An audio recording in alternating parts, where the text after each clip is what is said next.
Okay, we should be live.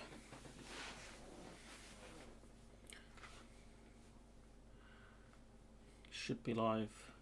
Hopefully it's live. Hopefully it's live. Oh. Hopefully it's live. Oh. That's what you get for leaving your phone speaker on. There we go, boom, notifications in. Gotta share it in the old Discord.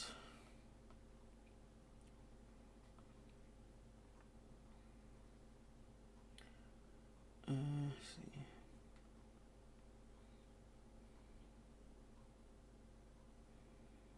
Bear with me a moment, ladies and gentlemen. I'm just gonna promote some shameless self-promotion.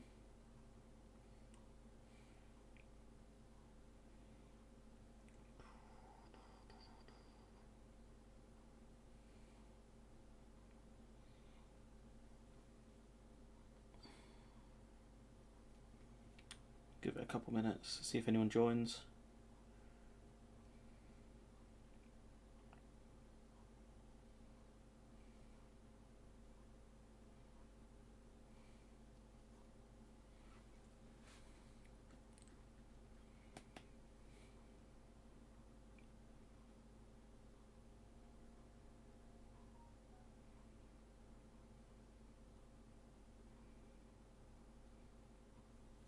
Wait for more people to join. If there's any comments you guys want to put in the live chat, go for it. If there's anything specific you want to discuss, because there's a lot of stuff I want to go through. There's a lot of articles. It goes from about here to about here of stuff I want to cover, like in this live stream. So it's a ton of stuff. So it's gonna take a while for me to get through all of that. So we'll give it about till 22 maybe. See how many people we get in. But in the meantime, if you got any comments, feel free.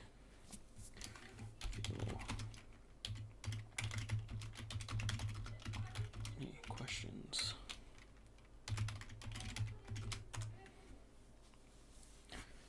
Yeah, feel free to ask any questions before we get started, and that'll be in like the next 5 minutes, I'm gonna say. Hello, Conservator.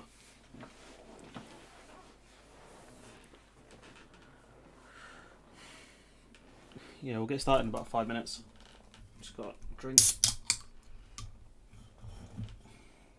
of a non-sponsored kind.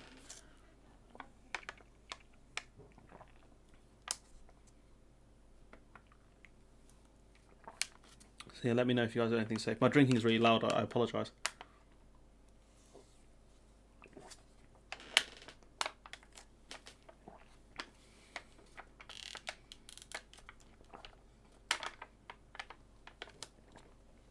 I listen to him. Thank you. Appreciate that.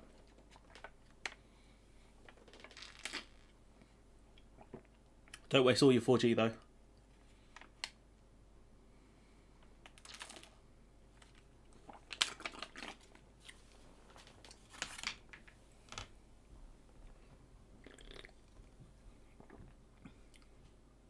I'm really sorry.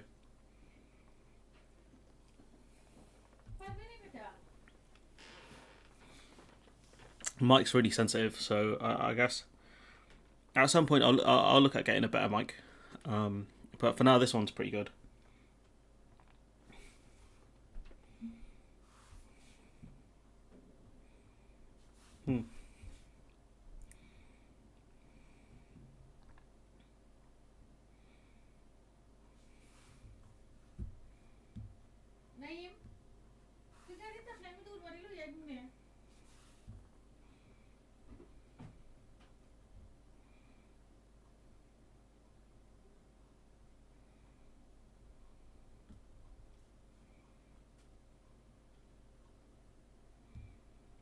Can I reply to this? Oh, it doesn't really matter.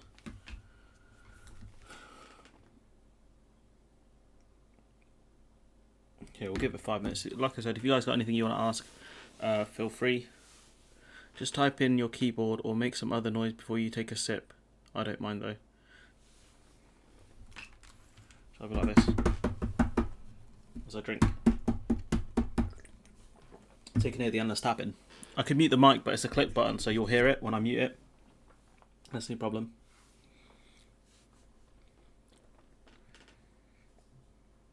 The graph number looks really high because it's zoomed in, but it's like 4 people.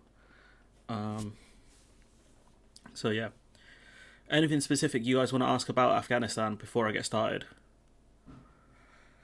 Because we're going to be talking a lot about sort of Dominic Raab and Joe Biden, specifically seeing as they're the two main kind of characters in the Afghan crisis, I would say.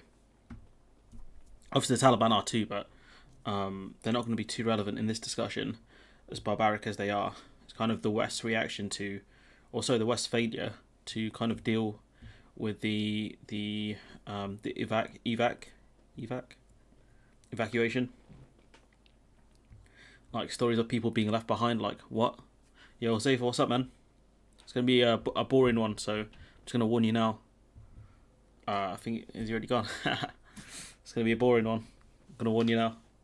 It's not going to be me playing AC Black Flag. It's going to be a lot of discussion.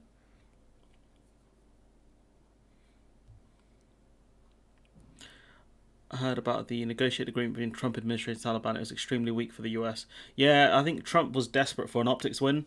They said that, I'm the one who ended the war in Afghanistan. I did what, Bush, Obama couldn't do. And so, yeah, it's quite pathetic from the Americans. I think the Taliban were very happy with the deal they got, which basically gave them control over all of Afghanistan, which is kind of sad, to be honest. But at the end of the day, like, we're not going to stay there forever. People compare it to the situation in South Korea, sure, but like that costs a lot of money, and nothing is going to happen to South Korea if the US takes its military base out. But in Afghanistan, that without that deal being put in place, Western forces were not doing great. The Afghan military were clearly, I don't know what they've been doing for the last 20 years yet, but they're clearly not good at their job. Like, those guys folded up like a cheap garden chair. I've never seen anything like that. Like, the capitulation was insane. Like, the way they folded was crazy.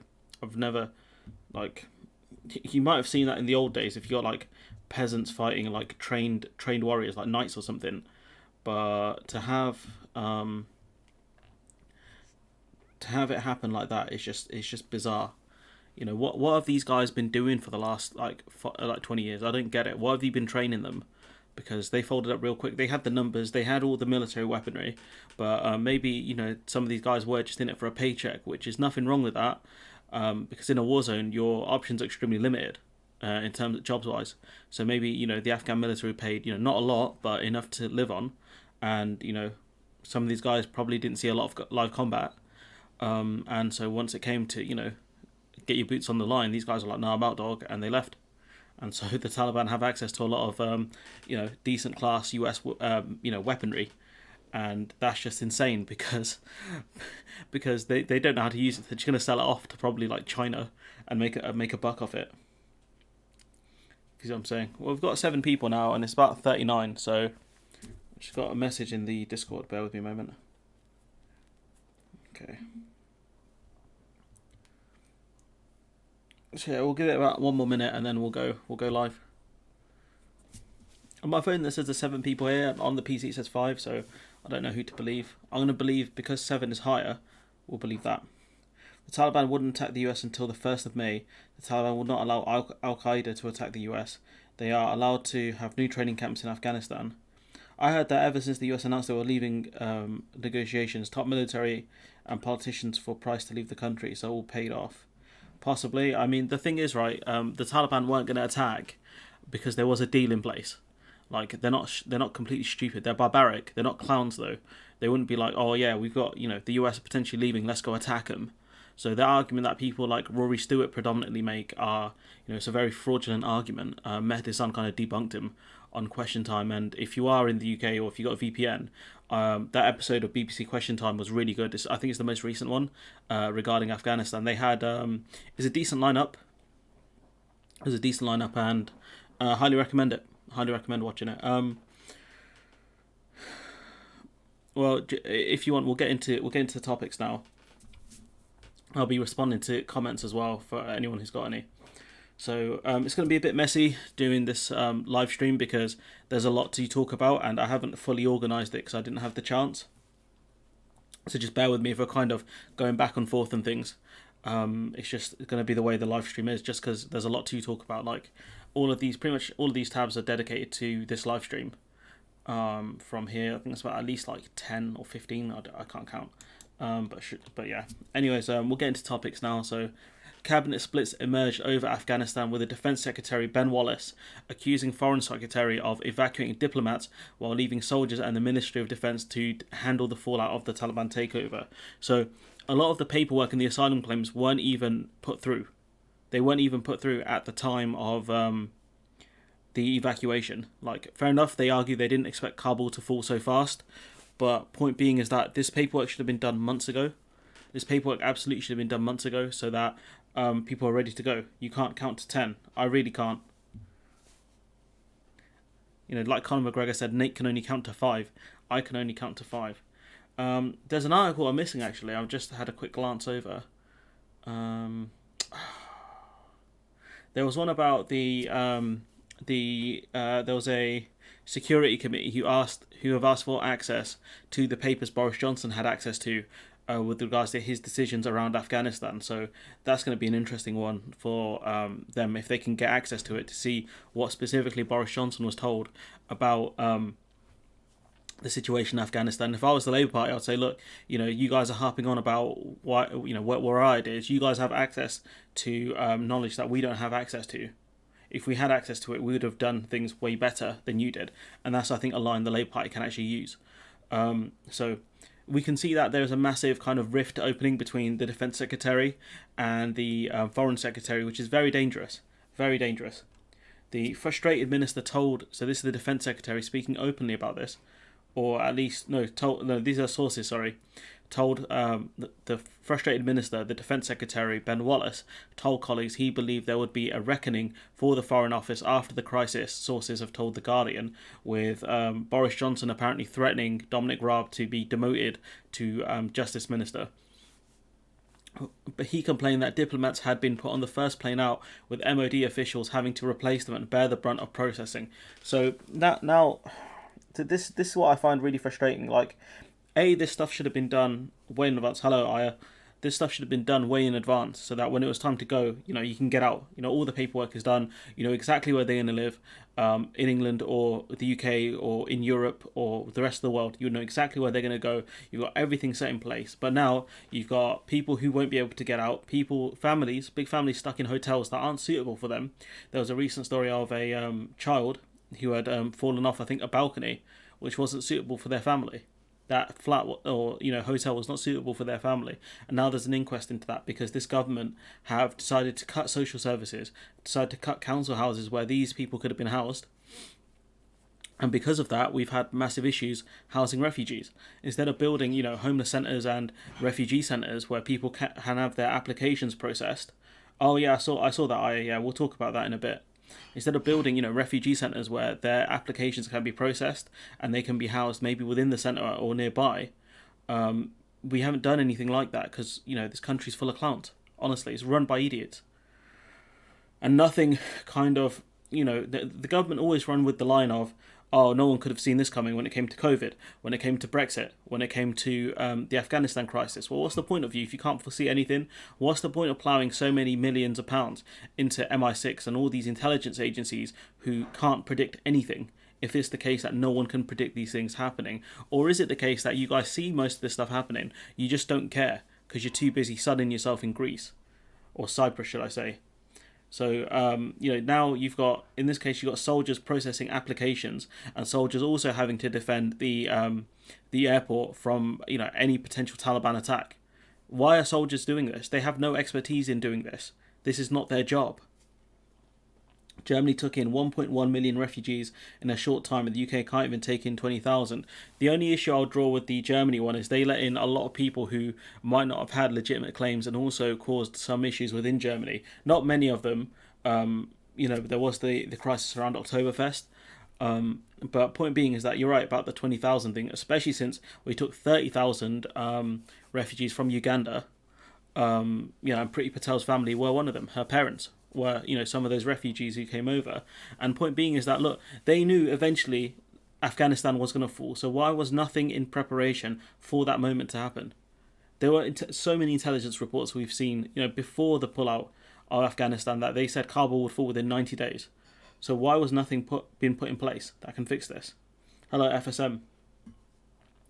Wallace told senior colleagues he was frustrated at 18-year-old squaddies having to process visa applications of incredibly complexity at speed. You've got, kids essentially, very young soldiers who are put in an extremely difficult situation of having to defend an airport around them, defend an embassy potentially, and then having to do also the job of senior diplomats and civil servants of processing applications. What a joke. This stuff should have been done months ago, but instead you're rushing it at the last minute. You're the uni student who's going to do his dissertation in the last 12 hours because you've decided to muck around for a year. Honestly, this stuff here just really frustrates me. And these soldiers should have every right to complain. And Ben Wallace should be complaining more on their behalf. Ben Wallace should be going public with this and saying, this is what Dominic Raab was doing. This is what Tory, with the Labour Party, we'll talk about that towards the end, what they should be doing right now. But point being is that the pullout of Afghanistan was done very badly. Very badly. And this is one of the things that went wrong, is you've got soldiers having to do process visa applications because all the civil servants are gone, because the situation now in Afghanistan is that toxic that these people could be killed. And this is one of the reasons why so many people are being left behind, why interpreters aren't being allowed into the UK, because their applications haven't been processed yet, even though we've known these people to be, translators for years, decades, some of them, and this is how they get treated. Honestly, they demonised Turkey joining the EU to say 75 million Muslims would be able to flood the UK. Yeah, that was grim. Wallace's criticisms came as Foreign Secretary Dominic Raab was under fire for being on holiday as the crisis unfolded in the past week. Raab and Boris Johnson curtailed breaks in Crete, I think it's Crete, and Somerset. So you've got the Prime Minister and the Deputy Prime Minister going on holiday at the same time during one of the biggest potential humanitarian crises we're going to see this year.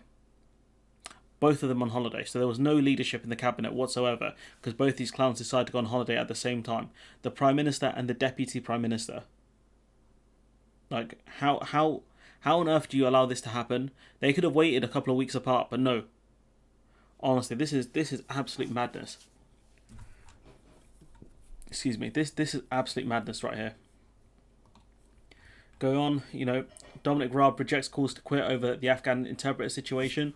Raab has rejected calls to quit after claims he should have personally intervened to help Afghan interpreters, which, again, this should have happened months ago.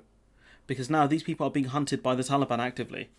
These people's applications should have been done, their families should be here by now, and they should have been rehoused properly. Mr. Raab was advised to phone his Afghan counterpart for urgent support, but it's understood he gave that job to a junior minister. Now, I watched Truth to Power's video on the situation, and he said that junior minister was Zach Goldsmith. Okay, and what I want you guys to remember about Zach Goldsmith is that guy is an absolute moron. Zach Goldsmith is one of the biggest clowns in the Tory party. When he ran for mayor of London, he said, "I love Bollywood films," to try and appeal to the people from the Indian subcontinent in London. And then they asked him which Bollywood film's your favourite one, and he couldn't answer it. That's the level a person was expected to take a call to help the Afghan interpreters. And then we find out the call didn't even happen. So, it's just insane that, Dominic Raab couldn't even be asked to make a call to help Afghan interpreters out. I think your mum has an issue, yeah, but it's not directed at me, so it's fine. This is just absolutely insane. The fact is that Dominic Raab was too busy on holiday, and now he's trying to spin it and trying to say, we passed it on to a junior minister because I was busy sorting out evacuations and security for the airport. Well, security isn't your job, is it? That's the responsibility of Ben Wallace. Ben Wallace, a guy who's actively outed you for your mistakes.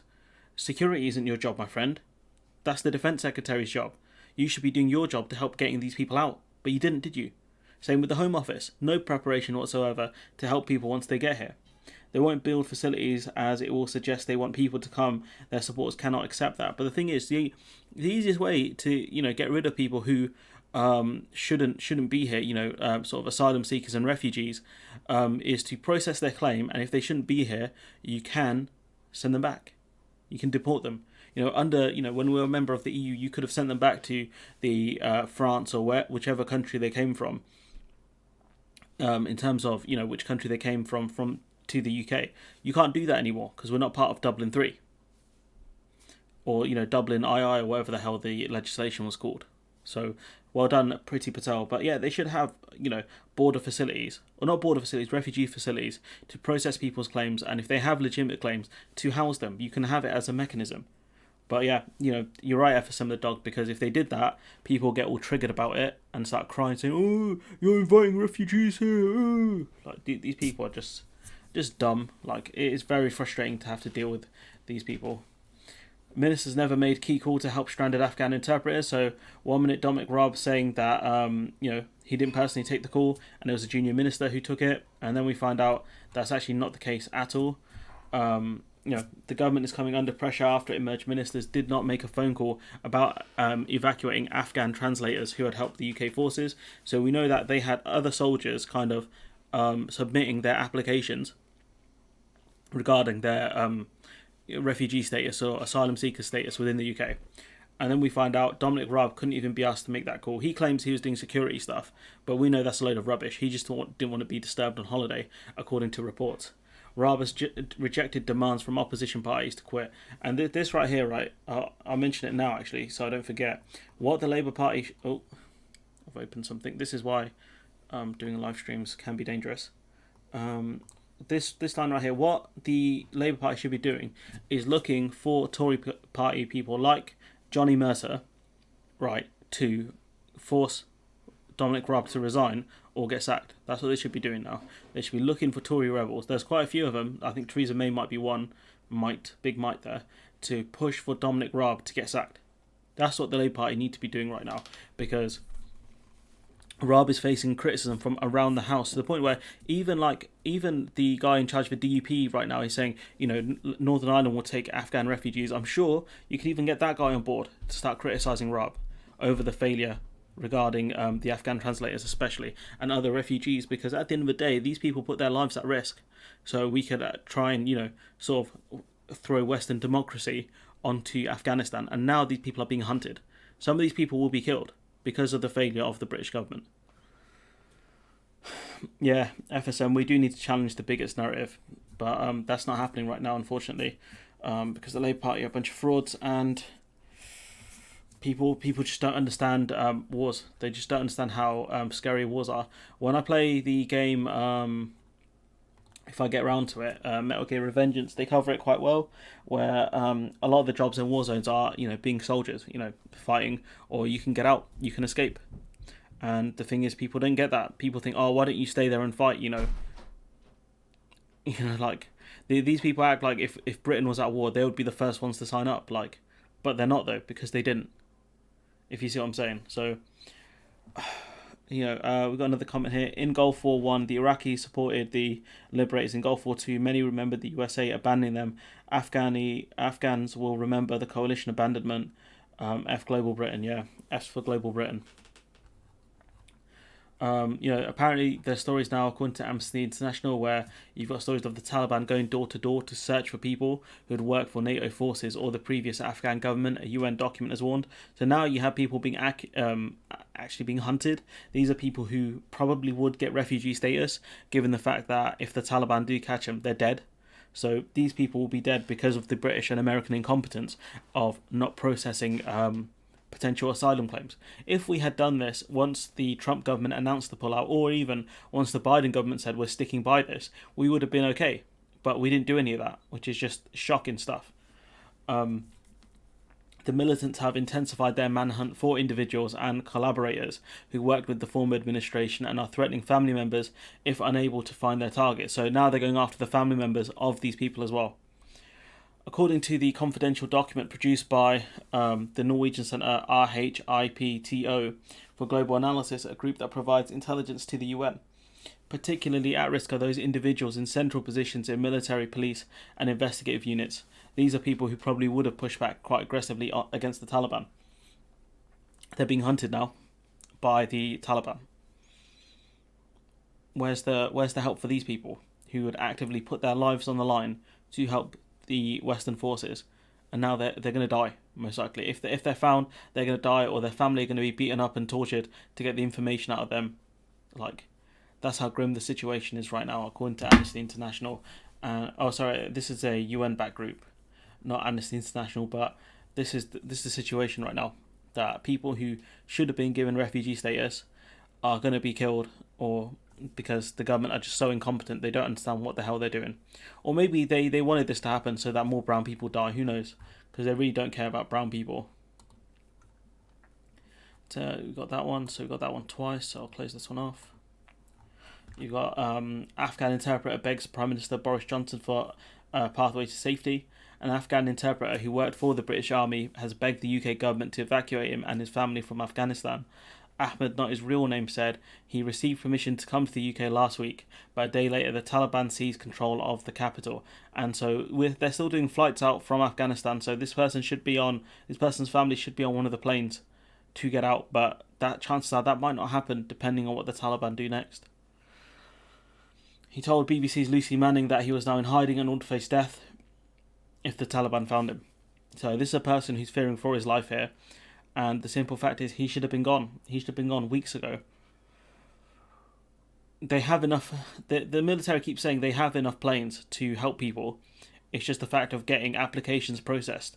This person's application was processed, but they couldn't get him out.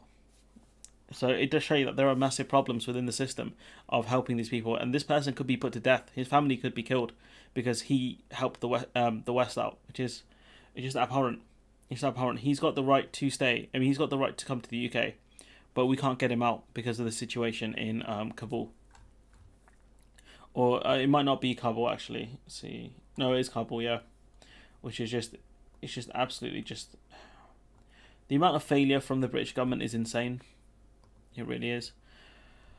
Dominic Raab defending the interpreter call. He's saying that Dominic Raab defended his decision not to call his Afghan counterpart after evacuating translators.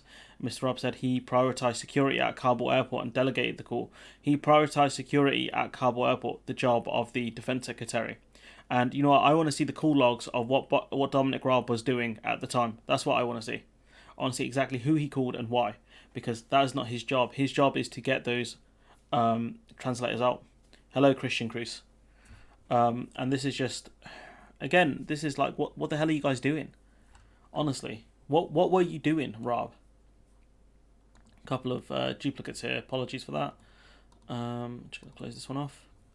Now we've got reports of the Taliban responsible for brutal massacre of the Hazara men. New investigation. Again, more people who could have been given refugee status potentially. Taliban fighters massacred 9 ethnic Hazara men after taking control of the Afghanistan's Ghazni province last month. So this was a month ago this happened. Barely any reporting of it. I suppose we only just found out recently. But again, what these people were at risk. If you knew they were at risk at the time, why weren't they given refugee status? On the ground, researchers spoke to eyewitnesses who gave harrowing accounts of the killings, which took place between the 4th and 6th July. This was, well over a month ago. 6 of the men who were shot and 3 who were tortured to death, including one man who was strangled with his own scarf and had his arm muscle sliced off. Again, these are more people who potentially should have had refugee status, but nothing was done to help them. And this was the state of the Taliban. I do see people making the argument, well, maybe we should stay in Afghanistan or Kabul. I don't think that's feasible given the situation in Afghanistan. Regardless of when you left, it was always going to become, the Taliban were always going to win. But, the way we've gotten out and the lack of refugees that have been taken in is just harrowing. These people are going to be put to death and live, substandard lives because of our actions. And obviously the actions of these monsters here, the Taliban. Let's see. Yeah, we are allowing a lot of people to die, and it is no longer news. Eventually, within about a week, they'll stop covering this as much. Right now, it's all headline news, but in about a week's time, they'll stop covering it. That's what's going to happen. So Dominic Raab sought to quell a growing backlash against his alleged inaction while Afghanistan was falling to the Taliban. A former foreign secretary has said Raab had been caught out over his handling of the crisis, because my guy was on holiday. He was on holiday. Boris Johnson was on holiday. I think some of the cabinet secretaries were on holiday at the same time. Like, why? On Friday evening, Raab's position as secretary appeared to remain safe, despite emerging that he delegated a key call to Zach Goldsmith, that genius Zach Goldsmith, whilst he had been on holiday to Crete. So they called this guy, and he goes, "Oh, no, don't talk to me. Talk to Zach." Is that what happened? Because I wouldn't trust Zach Goldsmith to make a sandwich. In a statement, Raab insisted he had been working tirelessly to help as many people as possible. Well, evidently you didn't, because you failed, mate. You ultimately failed at your job, working tirelessly, 24 hours a day, 7 days a week, no sleep. Like, bruv, who are you trying to kid here? Because if anyone eats this up, then, I've got a bridge to sell you, because they're dumb as hell. Tory MPs continue to privately call for him to quit and acknowledge that the row had been a disaster that had left the Prime Minister, Boris Johnson, very weakened. Well, if that's the case, if that's what you guys think, that this guy isn't suited for his job, why don't you be more open about it then? Start being more open and call for his resignation. Let's see some guts. There's a lot of you. The Tories have a massive majority. Let's see some guts now from you guys. But of course, we're not going to see that, because you guys are happy to get your paycheck at the end of the week. You're on 80 Gs or whatever. You're not going to rock the boat, are you? Because you don't want to get deselected next time out. Speaking anonymously, embarrassing, anonymously, it could be Jeremy Hunt. This one could be. A Tory Foreign Secretary said Raab should have been on the case. Asked whether Raab would survive the political storm, they said in the old days it is difficult to see how he would have done, but it seems possible to ignore conduct issues now, because we live in a post-resignation world. That's what's happening right now. A post-resignation world where you can get away with this stuff. Absolutely, you can get away with this stuff. Raab's conduct was also branded indefensible by a former Tory defence minister, who argued that he should never have gone on holiday in the first place, let alone fail to return by the time the first COVID emergency meeting on Friday morning last week. So he should have come back, but he didn't, because he dropped 40 Gs on this holiday, which apparently I think that's about just under half his salary. So I don't know how the hell he managed to afford that one. But my guy was, enjoying his time in Cyprus when he should have come back. Regardless of how much he spent, he should have come back here. Why? Because it doesn't matter. People who are like, oh, he's on holiday, why does he have to deal with work stuff? Because he's a goddamn minister of the government. That's why. When there's an emergency, the holiday gets cut short. If there's an emergency at work, they can try to call you in. But in this case, he works for the government. It doesn't matter where he is. Parliament is on recess. Parliament was recalled. There were Cobra meetings. That's his job. He should be there. He could have even been there virtually if he really wanted to be, but he didn't. Why? Because he's enjoying his time in the sun. But yeah, this guy, he's trying to spin the situation. Don't fall for it. Honestly, don't. Why do I have so many duplicates open for? This is one where I'm going to aim at Joe Biden specifically, because this is where there is a bit of an out for the British government, potentially. Just bear with me a moment.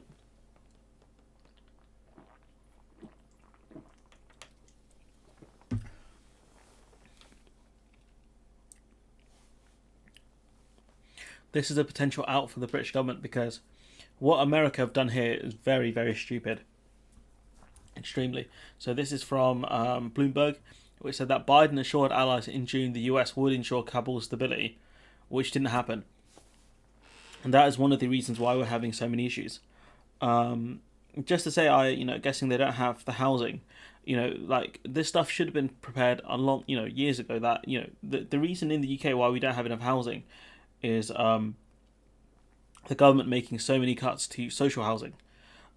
That's one of the main problems we have, where the government are far too reliant on private landlords to take in people who are struggling economically. That's one of the main problems we have in this country. Housing benefits go to private landlords and they make a killing off it. So, anyways, Joe Biden told key allies in June that he would maintain enough of a security presence in Afghanistan to ensure they could continue to operate in the capital following the main US withdrawal, a vow made before the Taliban's rapid push across the country, according to a British diplomatic memo seen by Bloomberg. Excuse me. So what this tells you is that Biden had made promises to sort of America's allies that Kabul would be stable. There would be enough troop presence in Kabul to stop anything happening. Now, We don't know if this is 100% true, but if it is the case Joe Biden made such a promise, why the hell did he pull out so many US troops then? It doesn't make any sense. It doesn't make any sense, and he's one of the main reasons why we're having so many issues in Kabul right now. Had they kept stronger troop presence inside Kabul, the evacuation would be going a lot better. But the situation is now a lot. The U.S. embassy is shuttered in Kabul. The UK one is evacuated because if there is an attack on a UK embassy, that's it. You've lost many ambassadors, and attacking an embassy is the equivalent of attacking that state, because that's what an embassy is. It's like a part of a state in a foreign country. Biden promised UK Prime Minister Johnson and other leaders at the Group of Seven summit in Cornwall, which was a few months ago, that critical US enablers would remain in place to keep Kabul safe following the drawdown of NATO forces, the note said. British officials determined the US would provide enough personnel to ensure the UK embassy in Kabul could continue operating, and we know for a fact that didn't happen.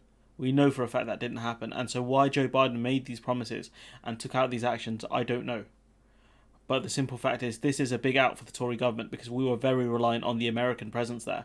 And why Joe Biden has done this, I have no idea. If anyone knows, let me know in the comments, because this is shocking stuff. The withdrawal of US forces saw the Afghan government collapse as Taliban fighters raced across the country, seizing provincial capitals, culminating in scenes of chaos at Kabul's airport this week as Western governments tried to pull out their diplomats. And by pulling out all their diplomats and kind of non-military personnel, that's caused a massive problem when it comes to applications for asylum. The British embassy has since been evacuated, Johnson's office said, and the US embassy is shuttered, so it's locked down, pretty much. The discussion between G7 leaders highlights how Western governments were caught off guard by the speed of the Taliban advance, but also the fact that Joe Biden didn't leave a strong enough active troop presence in Kabul in order to secure the capital so that people could get out. A lot of this blame goes on Joe Biden, honestly. It goes on the British government as well, especially given the situation. Like, the fact is, we could have processed documentation well in advance of this, but what the hell the Americans were thinking, I have no idea. Pressure is also growing on Joe Biden to extend the August deadline to pull out troops from the country in order to get as many people out as possible. I mean, that's in 10 days. That August 31st deadline is in less than 10 days. Like, that's madness. Joe Biden saying that a lot of people will be left behind. What's his face saying the same thing? Ben Wallace even saying the same thing. Some people will be left behind. Like, these people could be killed. Do you not understand this? Like, what do you mean some people will be left behind? Like, anyone who should be able to get refugee status should be gotten out. I don't understand why it's so hard for these people to understand that. US diplomats said the Taliban would test the Afghan government militarily before they started taking serious peace talks that were taking place in Doha, the note said. Well, they tested the Afghan military and they folded like a cheap deck chair, honestly. Their man ran out of life points before they were even attacked. Straight surrender. But yeah, what the hell the Americans were thinking, I have no idea. We're going to go on to some of the tweets now, but I'm going to read some of the comments first. Let's have a look. Where is it going from here? So FSM, 12 year of Tory governments. The lack of housing is purely on them. Development built areas slowly to ensure they make their wedge of profit. They have land banks waiting. It's true. I'm guessing they want to take such low numbers. Patel is determined to take zero. Yeah, Patel is determined to take zero. If anything, she would want to take minus because she wants to kick some out. Housing is a widespread problem. Yes, Aya. Being part of the government isn't about responsibility, but having 40k holidays. True that. They were elected on the back of Brexit, sold xenophobes and racists. They want to avoid upsetting them. True. Too many second homes, and homes brought us investments. A lot of empty houses in Britain as well. A lot of empty houses. Trump started the process, pulling out, made a bad withdrawal agreement. Few guarantees, which basically just said don't fire on our leaving troops, pretty much. And Biden accepted that, and he didn't have to. He could have tried to renegotiate. It would have been difficult, but the option was there. We were going to leave sometime if the Afghans don't want to fight. Why should we? No, that's not a popular opinion, but we need to plan better. But we needed to leave. True, we need to leave, but it's the way we left which was stupid. That's my point. Us staying or leaving, I would rather we left, but it's the way we left which was really bad. Just appears to be widespread housing issues. I watched How to Get a Council, and it was tough in England. Yeah, getting council house in England is really difficult. The Kurds could have warned the Afghans. Yeah, could have done, but what good would that have done? Trump lowered troop levels to the lowest he could and still function. I think 2,700, and set the date they would be out. Biden came in and had to decide if he would abide by this. That's true, but at the same time, we knew the dates of people getting out, right? Joe Biden promised that he would keep Kabul stable. You could have moved a lot of the troops to Kabul.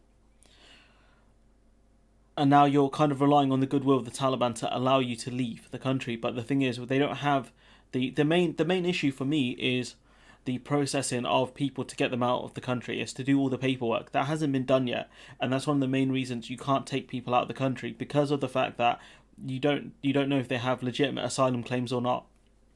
And what that does is that leaves a lot of people in limbo and open to get attacked by the Taliban, because the airport is secure, militarily speaking. As far as I know of, the airport in Kabul is safe. But what about the surrounding areas, the people living in Kabul or neighbouring areas who decided to work for the Western forces to be translators? Those people are going to get killed, and no one's going to save them. A complete lack of planning. If you want to leave on a certain date, you make sure you have everything in place before it happens, not panic afterwards. True, like all the paperwork for the asylum claim should have been done long ago, to make sure that if anything kicked off, boom, you're gone. You've got people who've had their permissions to stay here from the Home Office taken away as well. What the hell is that about? I genuinely don't understand what the hell these people are playing at. The Afghan needs their own YPG. They are tough fighters, not give an inch to ISIS. Yeah, but with the Taliban, they wouldn't have stood a chance, I think. It's a completely different war. Biden decided to keep Trump withdrawal. Everyone wanted to leave, and maybe he thought Republicans criticize him less if they did it by Trump timeline, and Biden didn't want to put any more troops in. But he could have moved them to Kabul. That's what I don't understand. He made this promise to Western forces, to other neighboring countries, right? He said, oh, sorry, it's not this one, it's this one. He assured allies in June that he would ensure Kabul's stability. Why the hell did he promise that if he knew the troop levels weren't high enough to do this? This is wild. If he knew he had to pull a certain amount of troops out, why the hell did he promise stability in Kabul? Why didn't he say to allies that, look, man, get the hell out. It's time, get the hell out. Get your paperwork done, get your diplomats out, and get the hell out of there. The GOP are busy deleting all records of this being down to their agreement. Yeah, Trump's done that, hasn't he? So you've got this story here from Yalda Hakim at the BBC, saying an Afghan interpreter has made it to Scotland safely with his family, has told BBC that many interpreters are being tortured. He said he feared being beheaded. The Taliban has said there will not be any revenge attacks or reprisals. Well, clearly that's a lie. I mean, that wouldn't work, because most of the drone attacks had like a 90% civilian death rate, so that would never have worked. The airstrikes are one of the main reasons the Taliban resurgence happened, because all you're doing is radicalizing more people. The airstrike strategy did not work, especially since they attacked hospitals as well. The US government, on occasion, they blew up hospitals. Like, you're not going to win any support doing that. It's ridiculous. So yeah, what we can see from this is that, interpreters are being tortured by the Taliban.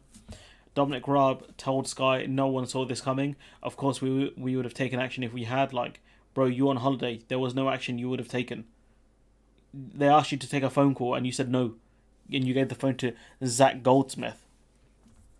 He was told that the Taliban is a ragtag bunch of thugs. I'm not going to dissent from that view, but they are now in power and we need to deal with that reality. Sure, but they asked you to take a phone call, fam, and you didn't take it. Like, what the hell? I suppose that's true, Christian. It's a bit different, though. He worked alongside some of the most senior British officers in Helmand, brought a legion of threats. This year, he was sentenced to death by Taliban in a court. In June, he was told he could come to the UK. However, last week, the Home Office revoked his visa. I can't click on the article because it's paywalled, but you can see here that, someone was given... This person was sentenced to death by a Taliban court.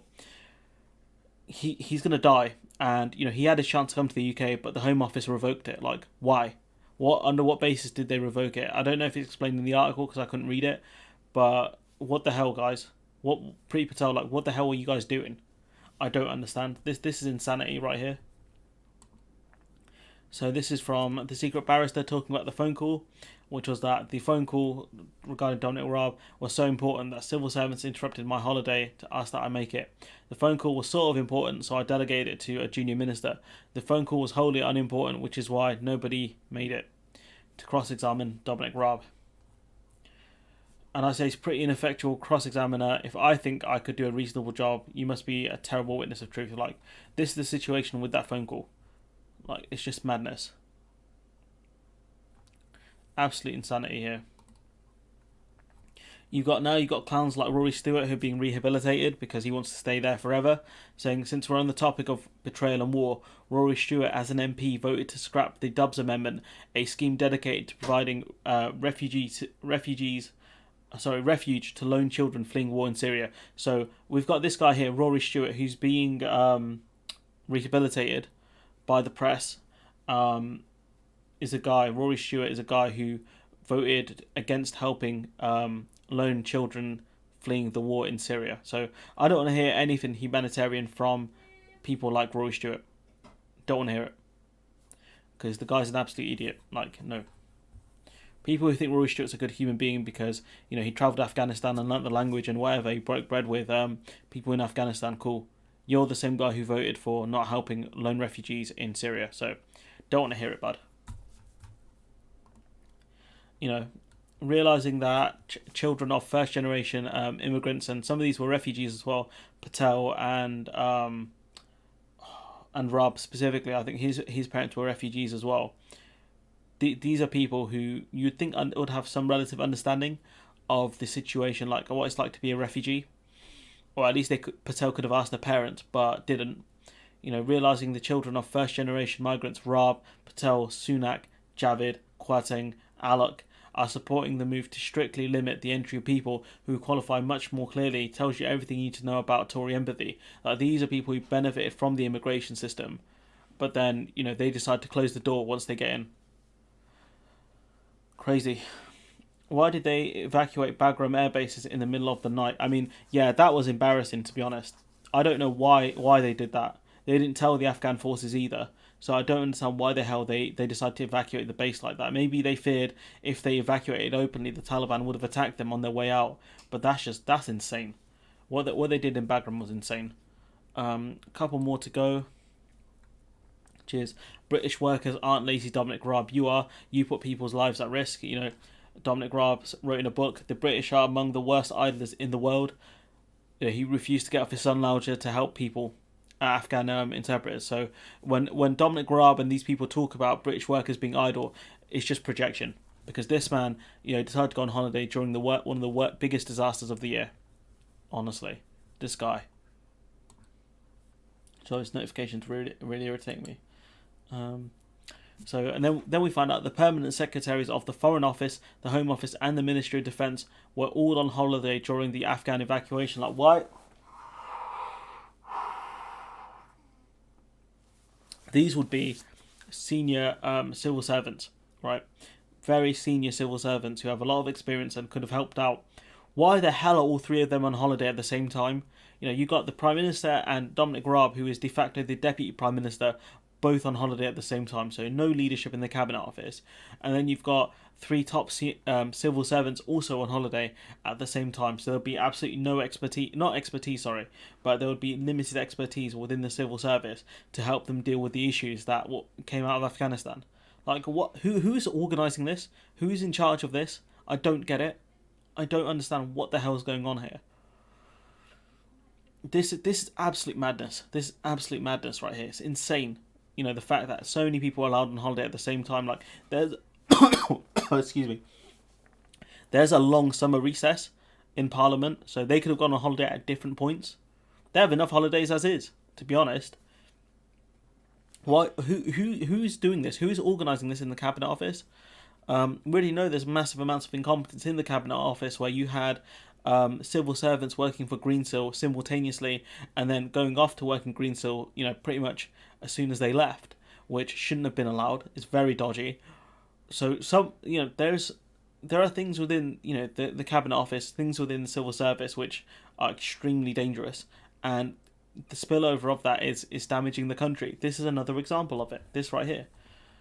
He goes to say questions will be asked why none has returned as their departments grapple with the historic crisis after the political storm is over. Raab's holiday.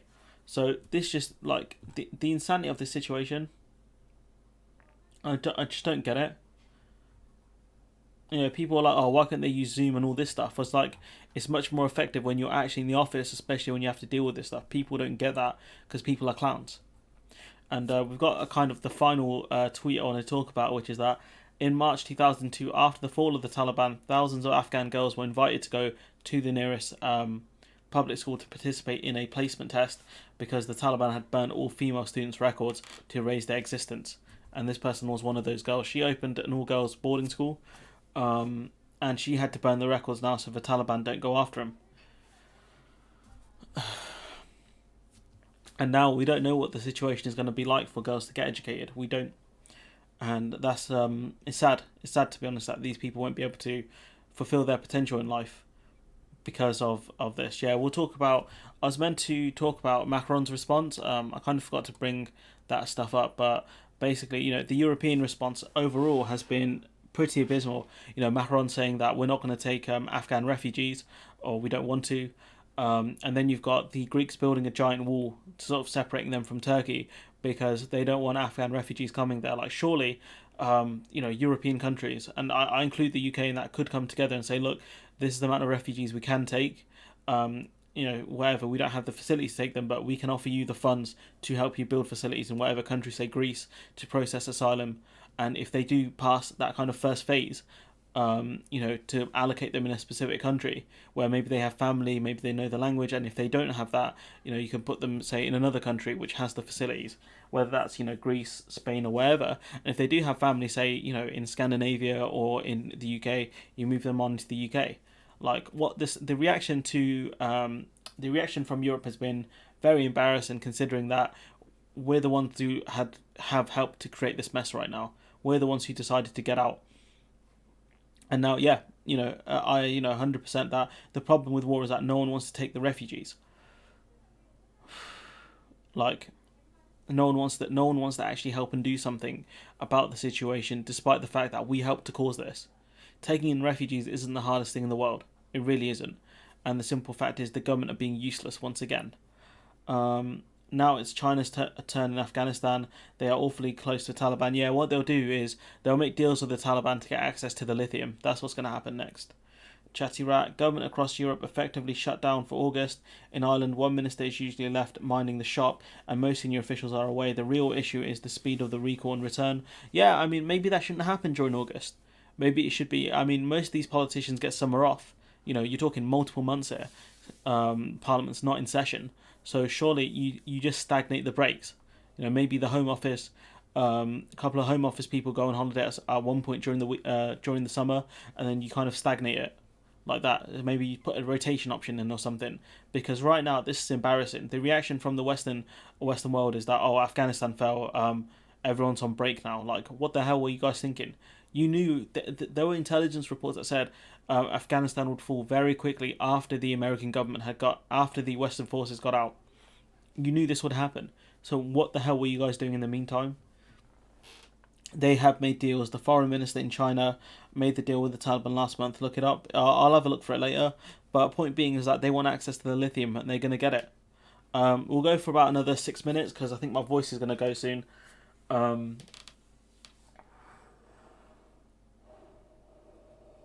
And I'm running. I haven't got any more like kind of articles to cover, so I just need a break for a moment. Oh, so go for about another few minutes, and then we'll call it. The Prime Minister was based on reality. They had an insider. I think if you watch the thick of it's pretty good. It does cover this stuff fairly well. Because it just shows the incompetence of the government. But yeah, I just don't get it, man. Like, there's incompetence, and this is just gross negligence. Like, that's what this is. It's scary. It's scary how badly that they've done. Honestly.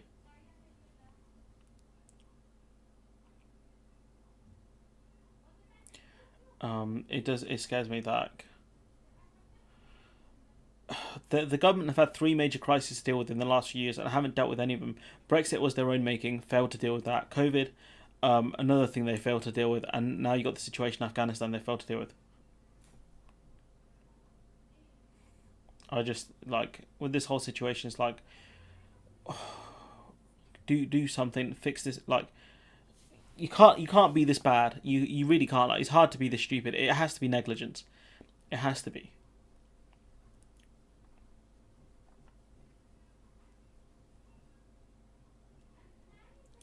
I'm just struggling to understand like how rubbish these people are at their jobs. It's painful. It's painful. Negligence has been this government's watchword. Absolutely, it has. Criminal negligence.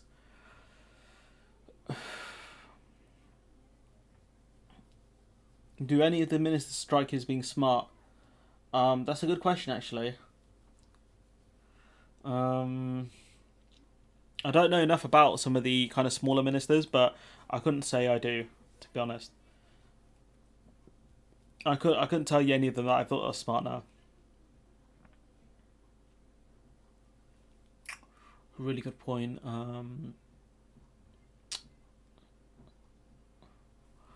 Any of the ones I see that get interviewed are just rubbish, like Kwasi Kwarteng. What's that other guy's name, man? Nadeem Zahawi. Like all of these guys are just like when you watch them, you're just like, what are you talking about? Yeah, that's true, Christian. Like 100%. Like, why would they care? And the truth is, they don't. To be honest, they pretend they do. They pretend that people like Rory Stewart pretends he cares, but then when it was his turn to vote on helping, child refugees coming out of Syria, he voted no. So it does tell you that these people really don't care. When it comes to voting time, none of these guys care. If these Tory MPs cared so much, why are they not calling on Raab to resign publicly? Just like they did for Matt Hancock. You had I think you had MPs calling for Matt Hancock openly to resign. Where are they at for this then? Where's that energy for this? If you care so much.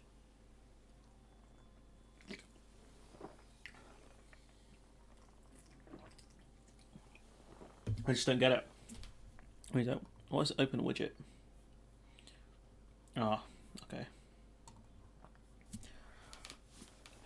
They care far more about their jobs, yeah, and that's the problem with a lot of MPs.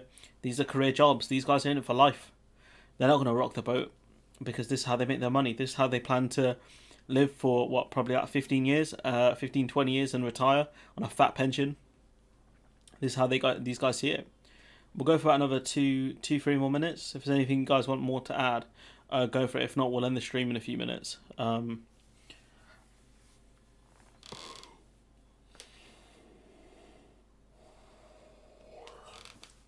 I'm going to take a break and I've got loads of video projects I need to get on with. Pretty much Eton, Oxford, House of Commons, Lords, repeat, yeah. And the only thing I'd say that is it'd be Oxbridge, wouldn't it? It'd be Oxford and Cambridge, but yeah, absolutely. Kids go into Eton, go to Oxbridge, get into the House of Commons, go into the House of Lords, and that's it. That's their lives. Easy money.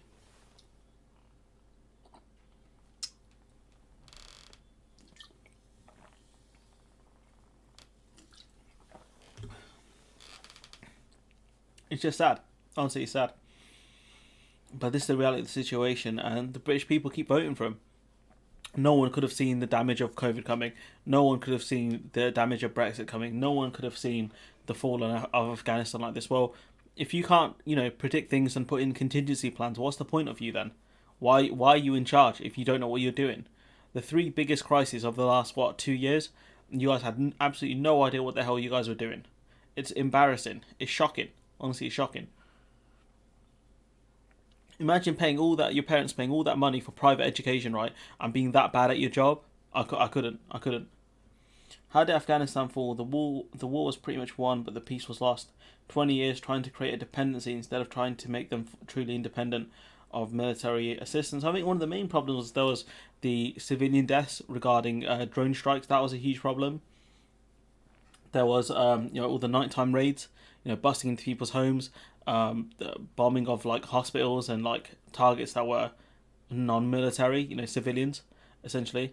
if they didn't do that, if they actually went after military targets properly, and didn't go off this, you got to crack a few eggs to make an omelette mentality, we might have got somewhere in Afghanistan. But the truth is, people end up hating the Americans. Could you imagine if people hated the force that came in to try and save them? How bad the Americans must have been, and obviously the British as well. Many saw Brexit failing. It was dismissed as Project Fear. We had Cygnus predicting a virus outbreak. We have had many occupations, Iraq, etc., to learn from. I mean, Iraq apple crumbled real quick under pressure from ISIS as well. Didn't learn the lessons from that. They're going to do their best they can, and yet the British people keep on voting for them. Yeah, absolutely, Christian. We're doing our best. Leave us alone. No one could have predicted this. What would Labour have done differently? That's all they say. That's all they say. They make a mess everywhere and choose to be aggressive. The Russians seem important to promote global Britain. The war was never won. Afghan is fundamentally unoccupiable. I mean, it's not unoccupiable. I mean, we managed to do it. One of the problems is guerrilla warfare is very hard to stop. You have to win the hearts and minds of people. That's what has to happen. You have to win over hearts and minds of people so that when the Taliban go into their villages, people reject the Taliban. But that didn't happen. That's true, only 40% voted Tory, but that's the joys of first past the post. It's very undemocratic and doesn't make sense, but that's the system we have. That's the cards we have to play with, and unfortunately they're rubbish. But that's something Labour need to remember for the next time out, that a progressive alliance is the only way they're going to get anywhere. Because if they don't do that, it's going to be another annihilation. I think this one might not be as bad as under Jeremy Corbyn, but you're talking potentially a 40-seat majority, which is just you can't compete with that. If a party has a 40-seat majority, it's game over. You struggle to compete with a party that has like an 11-seat majority or 12-seat, like a 30. Like once it goes into above double digits, you're screwed. That's how it is. Excuse me. I'm going for a few more minutes. If there's anything else you guys want to add, seeing as we've got a big show in today. 16, 17 people, it's a lot.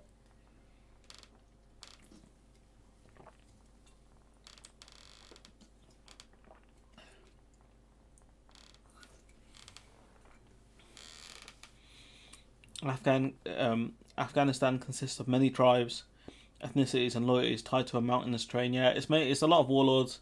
It's very much like Total War Shogun or Three Kingdoms. It's very much loyalty to your clan or to your area. And that's a huge problem.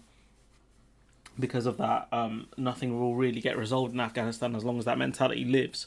But a key issue is that the British government should have known this before they went in, or at least should have learnt this very quickly.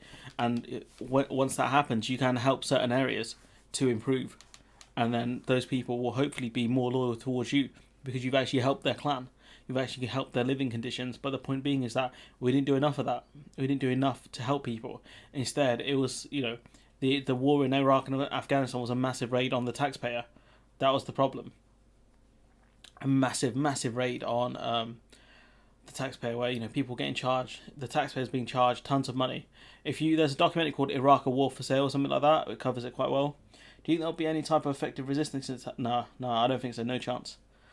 If the Afghan military crumbled like that with all the weaponry they had, there won't be any effective resistance against the Taliban. Definitely not. It'd be very hard to compete. I mean, there could be insurgency forces. I mean, it's possible. It's possible. You could get some sort of like people who do what the Taliban did, but it's very unlikely. Yeah. A lot of contractors did make squadrillions. A similar thing happened in Iraq in 2009. America withdrew its troops and ISIS rolled over government forces. Were it not for the Shiite militias, would likely seen similar scenario. Yeah, I mean, in Iraq it was a mess as well, wasn't it? Because you had a lot of what's his name, man? Not Osama, Saddam Hussein's former kind of gang join up with ISIS and just absolutely raise havoc in Iraq.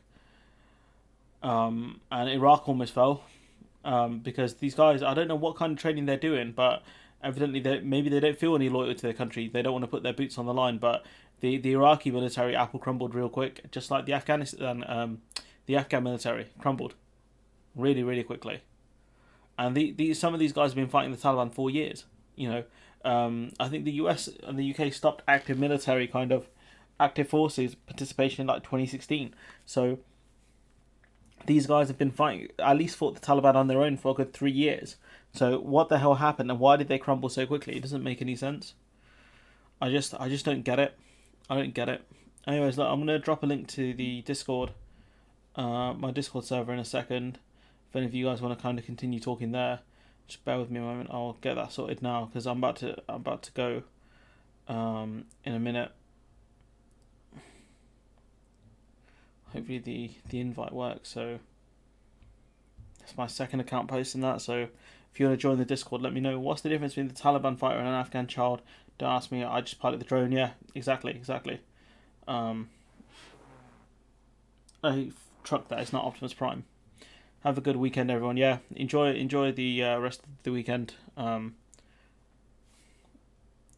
yeah, I'm gonna bounce in a minute. But join the Discord if you want to continue kind of talking. I'll be in the chat if I don't fall asleep because apparently I still need a coffee, even though I just had an energy drink. But it was a long day yesterday. To be fair.